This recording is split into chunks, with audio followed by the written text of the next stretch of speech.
Good evening, I'm Angel, welcome to the channel. At the end of December I managed to get hold of the first issue of this comic collection, Unpublished Stories, written by José Rojas and illustrated by Espino.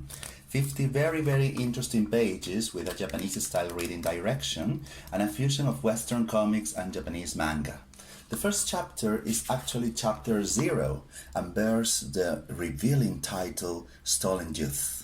Set during the Cold War in Peru in 1960, this work shows us a contrast between youthful innocence, the dreams of teenagers such as the protagonist nicknamed Folklore, but also military interests, scientific experiments such as those conducted by the German scientist Martin Guinea, and the limits of ethics and morality, and whether those limits are crossed or respected.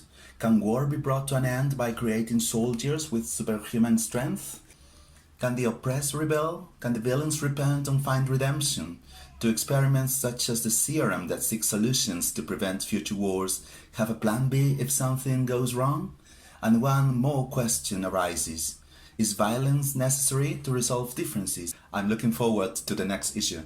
I'm not an expert on comics and I admit I've read very few, but this one caught my attention.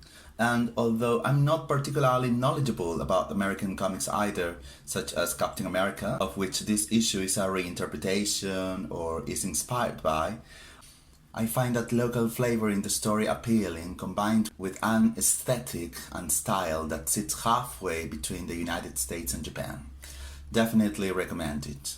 Bye bye.